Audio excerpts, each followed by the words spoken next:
3-4 मन एक पौधे के लिए फल ज्यादा नहीं है। और फी एकड़ कितनी प्रोडक्शन हो सकती है? हाँ, 200 पौधा एवरेज आप गिन लें। ठीक है। तो ये वैरायटी पे और मैनेजमेंट पे ये चीज़ें डिपेंड करती हैं, लेकिन आप ये समझ लें कि 800,000 मन इजीली पर एकड़ दे जाते हैं। अमरूद का ताल्लुक मिर्टेशियाई फैमिली से है और इसका बोटेनिकल नाम सीडियम गुजावा है। अगर ग्लोबली प्रोडक्शन की बात करूं तो अमरूद की पैदावार में इंडिया सरे फहरिस्त आता है और पाकिस्तान आज भी 5वें नंबर पे है, जो सालाना 8.5 लाख टन अमरूद पैदा करता है, जिसमें सबसे ज्यादा हिस्सा पंजाब डालता है और उसके बाद सिंध का नंबर आता है। पंजाब में शर्कपुर का इलाका और सिंध में लाड़काना अमरूद की काश्त में नुमाया हैसियत रखते हैं, इसलिए लाड़काना को सिटी ऑफ गावा भी कहते हैं।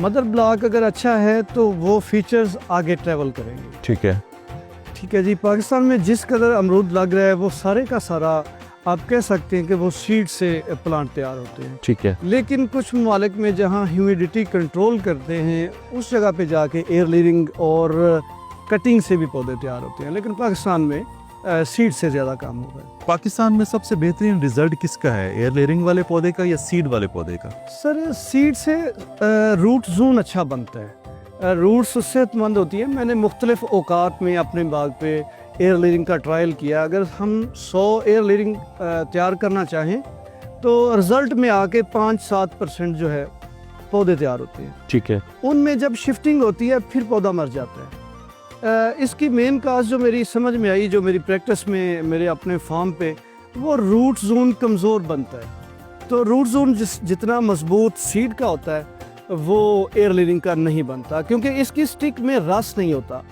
गावा की स्टिक में टहनी में रस नहीं होता, इसलिए रस होगा, मोटी जिल्द होगी तो रूट्स अच्छी आएंगी। अच्छा सर, मुझे अब कुछ पौधे से पौधे का फासला कितना होना चाहिए जी। और 1 एकड़ में कितने पौधे मिनिमम या मैक्सिमम लगाए जा सकते हैं?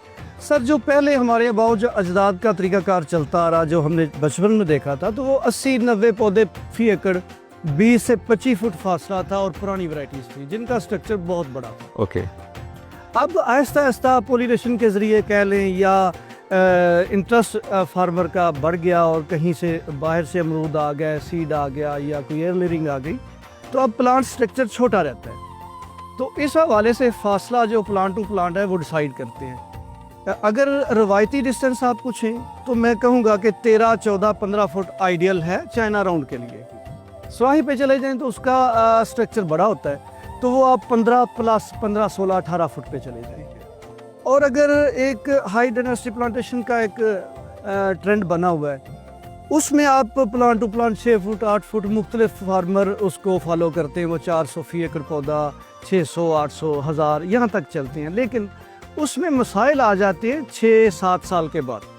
जैसे आपका पौधा स्ट्रक्चर के लिहाज से एक दूसरे के साथ मिल जाएगा तो आपकी वेंटिलेशन जैसे बाग से ऑफ होगी तो आपका फल का म्यार कम हो जाएगा। फी एकड़ कितनी प्रोडक्शन आ जाती है और फार्मर हमारा मैक्सिमम इसमें से कितना प्रॉफिट कमा सकता है? ये 1.5 का पौधा चाइना राउंड का फल शुरू कर देता है। ये आपने 12 महीने इससे फल लेना। ठीक है।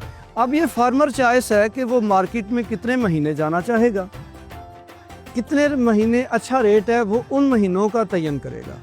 उन महीनों में फल रखेगा, बाकी प्रूनिंग के जरिए, स्ट्रेस के जरिए ज़ाया कर देगा। अब उसमें एक पौधा 3-4 मन फल इजीली दे जाता है। ठीक है। और दूसरे नंबर पे आपकी मैनेजमेंट और वैरायटी परफॉर्मेंस भी मैनर करती है। ठीक है। अगर अच्छी वैरायटीज हैं तो वो 3-4 मन एक पौधे के लिए फल ज़्यादा नहीं है। और फी एकड़ कितनी प्रोडक्शन हो सकती है? हाँ, 200 पौधा एवरेज आप गिन लें तो ये इसको मेजर कर लें, ये 800 से 1000 मन तक प्रोडक्शन आसानी से आ जाती है। जी जी बिल्कुल। ये मैनेजमेंट प्लस वैरायटी करेक्टर कि आपने वैरायटी कौन सी लगाई है। अगर सदाबहार गोला जिसे चाइना गोला भी कहते हैं, या जिन एरिया में ड्राइड एरियाज कह लें वहाँ असराही के अच्छे रिजल्ट हैं। ठीक है। तो ये वैरायटी पे और मैनेजमेंट पे ये चीज़ें डिपेंड करती हैं, लेकिन आप ये समझ लें कि 800,000 मन इजीली पर एकड़ दे जाते हैं।